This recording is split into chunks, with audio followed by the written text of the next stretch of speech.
Viewers paling family friendly, Paling ramah pastinya paling ya. ramah dan family friendly. Oke. Ini antara reverse sweep atau turun ke lower bracket. Buat yang belum tahu ya, kita kasih tahu sekali lagi, RRQ kalah tidak gugur. RRQ kalah itu turun ke lower bracket dan sudah ada tim flash yang menunggu. Berarti akan main di esok hari juga ya. Untuk draft, gue ngelihat satu hal yang sama Ji. Ada initiator, tapi follow up-nya itu agak sedikit minim. Oke, tapi mungkin akan ada wombo combo combro, kita nggak tahu. Dan sedangkan Rosa masuk lebih dalam lagi. Mungkin sepertinya tadi dia nggak lihat ada Susuji di depan sana. Tapi Apex 47 masih mau lebih coba untuk mendapatkan Idol dengan lifesteal yang cukup tinggi. Mendapatkan Apex 47 sebagai first blood ini menjadi hal yang sangat baik. Oh, sedikit. One last hit apakah coba dipaksa dan first blood kembali di tangan oleh para pasukan dari tim RRQ.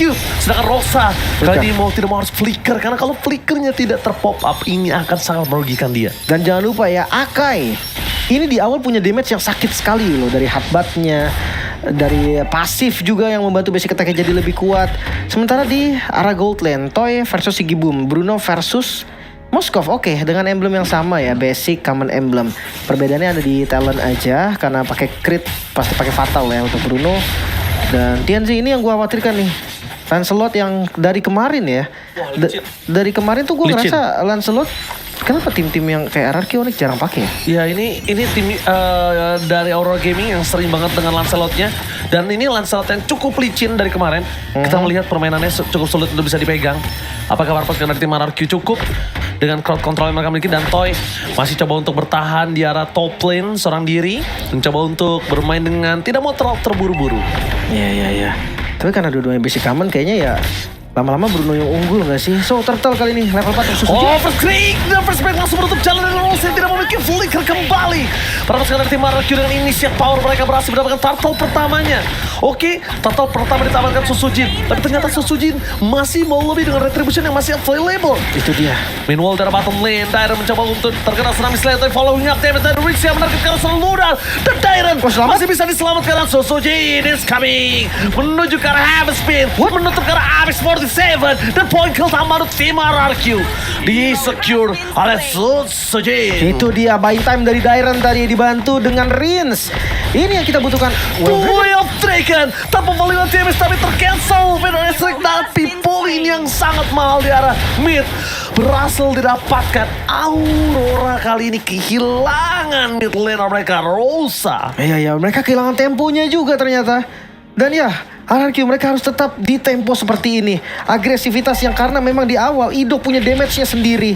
Maka dari itu harus dimaksimalkan. Masuk di mid game, ketika level udah tinggi, ketika item udah pada jadi, RRQ akan sedikit susah nih untuk nge-follow initiate dari Idok ataupun bahkan dari Susuji atau Tsunami Slam. Tsunami Slam dikeluarkan tapi nampaknya Idok udah gak ada jalan lagi untuk pulang.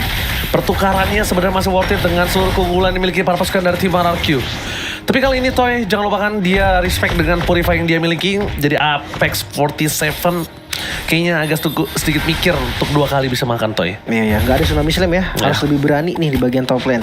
Seenggaknya bait Purify-nya si Gibum dulu deh. Biar nanti dia gampang. Oh, sakit banget. Very sakit tapi Liz gak mau terlalu terburu-buru membuka. Crimson Baconnya dia tahu damage-nya masih cukup untuk ditahan. Dia tahu tidak harus buru-buru untuk ngebuka Crimson Bacon. Iya, ada Elegant Gem juga tadi, makanya ada darah yang nembak kan. Tapi berani banget ya, dia kena Fitter Strike dia malah maju loh, bukan kabur dari lingkaran ya kan. Karena mau di-cancel. Iya, dia akan taruhan dengan dia maju, banyak orang di sana bisa jadi gitu kan. Bisa jadi Parsi aja ada yang nge-cover. Cuma ya inilah agresivitas dari sang raja yang kita tunggu-tunggu dari tadi. Balik lagi untuk turtle yang kedua. Sekarang kondisi terbilang sama dari keduanya. Gold under 1000 aja. RRQ mereka nggak unggul jauh. Tapi untuk setup, RRQ harus setup. Oke, setup yang dilakukan apakah bakal coba dimakan Apex 47 Tsunami Slam yang sangat baik. Idok gak punya kesempatan untuk bisa bertahan hidup. Dan sangat baik dengan trigger dari retributionnya. Mendandakan RRQ bisa team fight. Tapi face dari face break dari sosok seorang Tyrant berhasil dihindari dengan sangat baik. Kali ini kalkulnya terhadap Crimson Bacon untuk defensifnya berbeda dengan tadi, Lin. Makanya dia 5 orang juga sih. Karena Toy-nya tadi kan gak bisa join ya. Belum saatnya lah Toy join. Susujin mau lebih? Mau coba kah?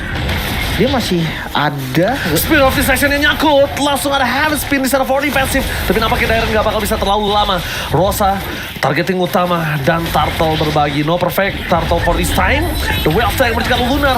Masih terlalu keras. Tanpa ada following up damage. Dan retribution yang on point. Susujin setidaknya purple buff di tangan mereka. Iya. Tadi kayak agak terlalu greedy sih gue ngeliatnya. Mereka mau paksa di turtle-nya juga. Tapi ya untuk mid lane masih aman, masih bisa di-clear juga.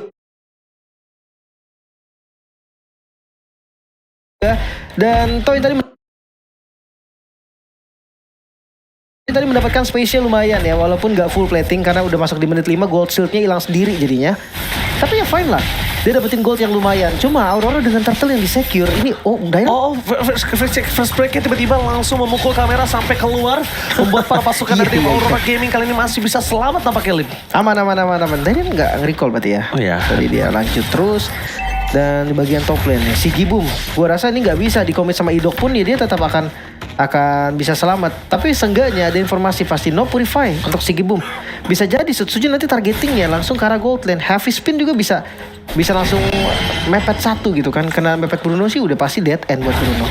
Alright, kita menyaksikan di mana para pasukan dari tim RRQ kali ini mereka dalam kondisi yang tidak terlalu menguntungkan untuk mereka bermain, dan informasi yang sangat mahal. Apex 47 di depan sana, Dairen bakal coba untuk targeting terlebih dahulu, tapi si Gibum udah tahu informasi yang sangat mahal, mereka memilih untuk mundur terlebih dahulu. Ya Apex tadi ya ada di posisi yang bagus banget, tapi hati-hati Rins, Tonros. Dia respect nih, beda sama tadi. Mereka respect sekali dengan damage kali ini. Dan akhirnya Crimson Bacon yang luar biasa balik dengan kondisi RRQ yang tidak memiliki keunggulan gold. Tapi Dairen masih harus kehilangan satu turretnya. Ya harus tunggu momentum dulu, inget goldnya sama nih. RRQ mereka nggak boleh terlalu galak. Dan ya Aurora Gaming mereka juga top lane. Tsunami Slam di follow dengan Federation dan langsung saja memakan Idok untuk ketiga kalinya. Ya, untungnya memang Idok sih yang dimakan. Tapi kalau terlalu sering kayak gini bahaya juga. Iya, Idoknya jadi gak punya item nanti ujung-ujungnya. Betul, dan gak ada spell gitu loh yang di bait. Kecuali tadi Idok tumbang dengan ngebuang flicker dari Apex mungkin, atau flicker dari siapapun. Tapi Dairen 1 lawan 1. Mencoba untuk menahan, tapi depan sana masih berhasil dihindari. TNC tidak ada jalan untuk pulang. SOD. Almost is never enough. Berhasil ditahan, tapi lihat cover yang sangat cepat. 3 orang pemain langsung menuju ke arah bottom lane, melakukan cover yang sangat sigap.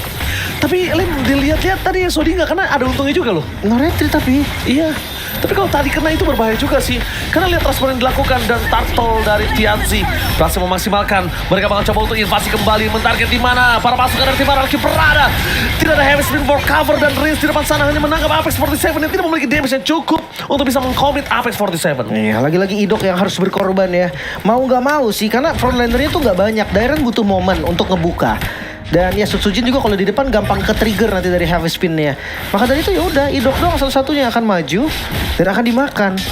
Lihat dari goldnya mulai naik nih, 2000 gold. Aurora mereka menguasai jalannya pertandingan, masuk di mid game. Setelah 2 turtle yang mereka secure, ini temponya berbeda loh. Tapi lihat juga dari Moskovnya. Baru jadi 2 item nih, menuju ke item ketiga, Demon Hunter Sword. Kayaknya butuh waktu yang lumayan lama sih.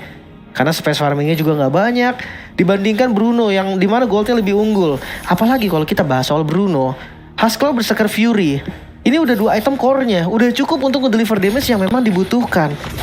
Dan lihat Invert Jungle udah gak takut sama sekali. Gila, TNC masuk ke dalam lebih dalam lagi. Rins bahkan di depan sana hanya bisa melawan Clear Minion. Kembali lagi, mereka sulit untuk bisa melakukan defensif terhadap purple yang mereka miliki. Setsujin harus mundur ke belakang, bakal coba dipasang. Habis spin akan keluar for defensif. Ini yang diinginkan para pasukan dari tim Aurora Gaming. Tidak ada heavy spin, defensif, heavy spin, dan bahkan kalau kita lihat dari Idok di arah bottom lane yang tadi coba untuk melakukan camping, tapi dengan kegagalan RRQ bisa memenangkan sedikit invasi di arah hutan. Akhirnya nggak ada juga yang mau balik, jadi malah invasinya terus bergilir. Iya. Sementara kalau ngomongin asuransi late game ya, ada Bruno sih sebenarnya dari Aurora Gaming. Tapi dari RRQ ada Moskov nih. Powernya nanti menang di split push. Tergantung ya strategi 3-2 yang dipakai. Tapi Tsunami Slam dikeluar menuju ke Dairen, mundur ke belakang, bukan sebuah jawaban karena damage yang terlalu sakit. Lihat 1000 damage, 1 gebokan dari si Gibum menuju ke Dairen. Target utama mereka menuju ke Rins Sakratul Maut. Tidak ada tetesan tambahan, tapi si Gibum dengan Maleficant. Range-nya terlalu jauh. Gimana cara menangkap si Gibum aja mereka belum bisa temukan. Iya. Burst damage-nya lagi-lagi nggak cukup. Heavy spin menuju ke Lunar, damage dari turret tidak kena, dan para pasukan dari tim RRQ mereka kali ini langsung mau komit setidaknya 1 poin kill mereka dapatkan. Itu the best thing yang bisa ditukar Iya. dari seluruh kerugian. 2 poin kill, tapi lihat Rins. Bakal coba digocek, Feral Aztec keluar di depan sana. Satu tetesan terakhir, Basridan dan TNC berhenti pergerakannya. Terlalu barbar, finally tershutdown. Gameplay dari TNC dengan crowd control terlalu banyak dari tim RRQ. Akhirnya mereka menghentikan dan mematahkan langkah Lancelot. Itu dia harapan yang mulai terbuka kali ini, cahaya yang mulai terasa karena 2 poin kill Lunar dan juga TNC. Goldnya memang masih dipegang Aurora, tapi seenggaknya RRQ mulai mengejar. Sekarang Lord datang ke arah bottom lane. Mungkin untuk setup atau eksekusi Lordnya secara cepat emang agak susah, tapi mereka akan cari poin tambahan di mid lane. Oke, Idol dia Apex. dengan gerakannya Apex 47 Tsunami Slim membuat Dairon ter-take down. Terlalu offside Dairon. Kali ini berada di posisi yang tidak cukup baik. Dengan keunggulan yang dimiliki dari tim Aurora Gaming untuk nge-commit Dairon itu sangat mudah. Iya, tapi jangan lupa juga Sutsujin. Mereka nggak boleh terlalu depan. Lalu depan, Sigi Boom damage-nya memang udah bisa kita bilang besar banget dan lebih sustain ketimbang dari Aurora Gaming lainnya. Menangkap Rosa adalah sebuah jawaban untuk Rins, tapi apakah cukup mananya? Hati-hati nih, Sigi Boomnya nggak mau sampai kalah damage loh. Dia akan tetap membayang-bayangi Toy. Dia akan ngasih damage juga ketika Toy-nya ngasih damage. Barter terus. Iya, hati-hati. Karena dia pakai Malefic Gun, dia cukup kok untuk tendangannya. Dia nggak butuh banyak banget untuk bisa nendang. Minimal 2 bola masuk, si Gibo masih sustain. Iya. Makanya Toy juga harus hati-hati nih. Item ketiganya udah jadi. Trinity oke, ready dari Toy. Dan lihat, next item dari Sigi Boom, dia menuju ke arah Wind of Nature. Ini yang bikin nantinya threat damage itu akan diunggulin oleh Sigi Boom. Hati-hati, pokoknya Tsunami Slam ini sangat-sangat berbahaya karena follow up damage-nya mereka banyak sekali. Bruno, tipikal marksman yang memang DPS tapi burst. Sementara Conceal, Rins. Oh, langsung ke depan sana, Dairon! Permainan yang luar biasa, Rosa tertanding di depan sana. Toy berhasil menutup Sigi Boom. Finally tim RRQ membalikan kembali keadaan. Dengan ada Sky Piercer, permasukan dari tim RRQ mencoba menutup ke TNC. Tidak bisa menangkap dan Phantom Execution for defensive. Mau nggak mau dikeluarkan duel. Striker, Apex 47 finally terperangkap dan hilang. Dimakan di telan bumi. TNC mencoba untuk memaksimalkan pergerakannya. Tapi nampaknya di depan sana ada Jack Kudo dan Ido. Tidak bisa dimaksimalkan karena mereka lebih memilih untuk menuju ke arah turret. Masuk ke dalam TNC. Membuka dan membongkar kuburannya dia sendiri. Ini dia saatnya sang raja bersinar membalikan keadaan. 2000 gold memang tadi diungguli oleh Aurora Gaming. Seketika ditarik. Langsung saja kita lihat dari replaynya Rosa yang tertangkap tadi. Satu lagi kredit untuk Dairon. Initiate yang begitu baik tadi. Fist break dan fist crack on point. Follow up damage yang pas. Dan lagi-lagi kita tahu Idok Way of Dragon memang gak ada follow up damage burstnya. Tapi kalau dikeroyok, ya apalagi Apex pun tetap tumbang. Sekarang temponya naik dan dia tiket live cam. Di arah bottom lane, Fist Crack dan bahkan Spear of Distraction-nya kali ini tidak menyangkut, tapi Lunar mencoba untuk membaik down semaksimal mungkin. Para pasukan dari tim RRQ berhasil mendapatkan Lunar, tandanya tidak ada yang bisa melakukan kontes atau zoning ke arah belakang. Satu hal yang mungkin dimiliki dari tim Aurora Gaming adalah team fight. Tapi satu hal lagi, RRQ bisa nutup dari far lane-nya. Itu dia, Moskovnya unggul di far lane, Wind of Nature selesai. Sama sih, Bruno-nya Sigi Boom juga udah jadi Wind of Nature. Tapi Maleficent sedikit lagi nih, udah OTW juga kan dari Toy-nya. Sementara ya damage persingnya Toy ini yang gak bisa dianggap remeh. 4 melawan 5, Lord Dance akan segera dilakukan. RRQ, mampukah mereka tarik lagi? Tarik keluar, Rosa menjadi target utama, tapi targetnya terlalu jauh di mana Rins berada. Informasi yang didapatkan tidak ada Feather Snake, apakah akan ada T-Fight? Apex 47 menuju ke arah depan, tapi nampaknya Harris dan Susujin akan menyelamatkan jiwa dan Retribution. Rosa target utama. T-Fight yang pecah menandakan RRQ memilih untuk disengage. Oh, ego yang berhasil dikendalikan oleh RRQ nampaknya membuat mereka masih bisa selamat. Tapi satu gerakan dengan ada Console Gaming, Apex 47 tidak bisa berbuat banyak di depan sana. Mereka bakal mendorong kembali tim RRQ mencoba untuk bounce big. Tapi lihat mata ada di arah itu. Apex 47, The Way of Dragon bakal coba di-following up dan hilang. Sky Piercer Reese menutup Aurora Gaming dan mid lane. Oke, perlahan tapi pasti RRQ mereka coba untuk mengawal Lordnya, menabrak dari mid lane dan gak ada pasif blast turret. Ini menit ke-14, Ferrari dikeluarkan di distraction. Yang penting tidak maksimal perjalanan Lord, tapi free hit dari Lord setidaknya mendapatkan 1 damage dari turret. Dan TNC lihat apa yang dilakukan Dairon. Bayangi terus jungle-nya. Bayangi terus. Dan bahkan kondisi dari Fist Crack memang gak kena. Fist Break juga gak kena. Tapi TNC udah gak punya lagi skill escape mechanism. Tertangkap dari depan sana. Ditutup jalan Susujin. Satu pancar terakhir. Dewi Fortuna masih berada di tangan dari TNC. Masih aman ya. Ya tadi ketika ada informasi no puncher langsung ditabrak. Rins pun gak takut untuk nebein dari inner turretnya. So reset kembali sekarang 1400 gold. Dipegang oleh Hierarchy masuk di menit 14. Ya ini dia makin berdebar lagi pastinya. Penentuan untuk Hierarchy masuk babak knockout atau turun ke lower bracket. Karena Aurora Gaming masih punya chance yang sama untuk mengendalikan game. Namun tempo memang masih ada di Hierarchy. Tapi TNC di depan sana bakal coba dikejar Idok. Sekalipun memakan Idok sekali lagi dengan immortality-nya terlalu banyak sound skill. Jangan lupakan, mereka akan coba cari di mana si Gibum berada.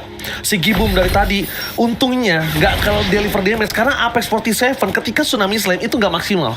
Iya ya. Dan ingat ya keunggulan dari Hierarchy itu Farland. Maksimalkanlah Farlandnya mungkin 3-2. Ini bisa jadi solusi. Kalau 3-2 kurang, bawa 3-nya di Farland. Bawa Sutsujinnya. Cuma memang sih nanti itu resikonya juga akan lumayan tinggi. Tapi yang pasti sekarang temponya setara. Gold mereka setara.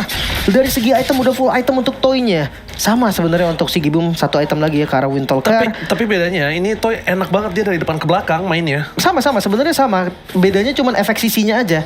Dimenangin sama Hierarchy. Dan untuk mid lane ya kita tahu Rins tadi dengan Sky Piercer-nya ada Lightning Truncheon juga. Maka damage dari Rins ini gak bisa dianggap remeh bos. Iya, piercing strike ke arah belakang juga sakit. Tapi lihat Conceal menuju ke arah Apex 47. Dan lihat langsung Tsunami Slam menuju ke arah Idok dengan immortality yang dimiliki. Crimson Bacon bakal coba dibuka. Tapi nampaknya target utama mereka Sekipom. No revive. Sekipom ter-take down dan hilang. No power Sekipom. Untuk tim Federal Lord Aurora Gaming harus lepaskan mimpi mereka mendapatkan Lord kali ini. Tapi tetap harus hati-hati. Ini Lancelot Hybrid. Mungkin aja dia akan paksa untuk tabrak dengan source skill yang banyak keluar. So, Powerful Buff ini akan jadi target utama mereka dulu. Jangan lupakan, Hierarchy bisa pindah atau shifting terhadap target. Dari Lord bisa target ke arah orang. Tapi kalau masih dicoba. bakal coba dicoba. Dan menutup jalan para pasukan dari tim Aurora Gaming. Apakah target menuju ke arah orang? Kenapa para pasukan dari tim Hierarchy mereka coba fokus dan lepaskan mimpi Aurora untuk mendapatkan Lord adalah sebuah jawaban yang paling baik ketimbang gambling 1-0. Lord untuk Hierarchy. Hampir terbilang free tadi, sedikit saja gangguan yang dilakukan Aurora Gaming. Namun defensif seperti apa yang akan kita lihat. Si Gibum tanpa adanya Purify mungkin masih 30 detik lagi. Lord Spawn sampai Idok ke arah sana mungkin ya 30 detik bisa. Dan Idok punya flicker. Itu dia masalah utama. Tapi kayaknya udah nggak usah target Informasi si Gibum mahal. sih. Informasi Rosa, mahal. Rosa. Informasi mahal. The Whales Dragon belum keluar karena tidak mau terlalu terburu-buru. Spear of Distraction yang gagal. Tapi lihat bayang-bayang yang dilakukan oleh Idol. Rosa The Whales Dragon dengan point. Maka coba diangkat begitu saja. No way. No high ground defender untuk Aurora Gaming. No Parsia, no party. Lihat Lordnya menuju ke arah mid lane. Dan ini menjadi Lord yang sangat bahaya. Conceal dari top lane. Hierarchy mau tutup game ini. Mau tutup game dan Dread Iron berhasil menutup dengan Revis Break. Idol di depan sana. Immortality-nya pecah. Flame menuju ke arah Toy. Fokus ke arah base. Gak boleh apa-apa terjadi. Dan para pasukan dari tim Hierarchy fokus ke arah base. Dan Hierarchy bounce back. Sang Raja take the series. Melaju ke babak knockout. Hierarchy kali ini menjadi salah satu perwakilan dari Indonesia yang pertama menuju ke babak knockout. Belum boleh puas, belum boleh senang karena babak yang sesungguhnya akan terjadi. Aurora menurunkan Onyx Philippines, tapi Hierarchy menurunkan Aurora Gaming. So Bude Clara Monsar, take it away. Dan pada akhirnya kita bisa melihat perwakilan Indonesia, RRQ Hose. Mereka akan melaju ke babak knockout. Mereka sudah membuktikan diri bahwa mereka juga bisa memberikan hasil baik. Wah, dan ini pastinya mengobati luka di MSC tahun lalu ya. Yap. Yang bahkan sulit untuk masuk ke babak knockout. Bukan sulit lagi, tidak. Kita tidak makanya. masuk. Dan sekarang kita memiliki satu tim Indonesia. Yap. Yeay. Yeay. Kata Dairon juga yeay. Yeay. Pas banget. Iya. Semuanya sih. Tapi memang benar-benar kayak kita melihat ya pressure-nya ada banget dari Aurora Gaming di early game. Mereka punya komposisi yang cukup menarik ya. Ya. Bagaimana kalian Parsia bisa bekerja sama juga, masih ada Lancelot sebagai jungler mereka yang pastinya punya damage besar. Ini untuk nge-burst siapapun yang ditangkap nanti dengan Apex 47. Yes, dan kayak dari awal juga pick off yang diinginkan oleh Hierarchy juga berjalan dengan sesuai rencana ya. Betul. Walaupun ada momen-momen tadi dari Aurora yang sempat mengembalikan keadaan, tapi in the end, the Iron moment ini menjadi game changer. Ya, di awal-awal mungkin kita melihat Dairon sering banget terpick off dengan Tsunami Slam. Tapi satu yang pasti ada decision ketika dia masuk dan menabrakkan diri ke Rosa. Dari angle yang lain, dari samping kan? Dari Bukan samping, dari depan. bener. Dari angle yang tidak diduga sama sekali dan akhirnya ngebalikin semua dari posisi sana. Dan melihat bagaimana RRQ berarti adaptasi yang begitu cepat Yep, ya. Di yep. game ketika mereka melakukan permainan yang mungkin di luar ekspektasi dari Aurora Gaming juga. Ya, karena memang Aurora kayaknya mereka ngebawain apa yang sudah menjadi standar mereka sendiri gitu loh. Main tank, Assassin Jungle, mereka Rosa juga dengan Damager mid. Dan ini kayak sudah lumayan agak-agak serem sebenarnya ngelihat ya tadi. Apalagi untuk di mid gamenya di mana hampir saja mungkin RRQ-nya mereka harus kehilangan outer meternya dulu. Innernya juga sudah mulai terancam. Tapi dengan sebuah kondisi di mana Daenan tadi berhasil menambahkan face break-nya dia. Yep. That's it. That's it ya. Dapat di sana. Beberapa juga banyak sebenarnya momen dari Idok ya yang dapetin Way of the Dragon dengan tepat juga. Dan masalahnya ini Rins juga kita tahu dengan Chusin-nya sangat-sangat piawai untuk bisa nge-kate momennya. Yep. Dengan tarik ulur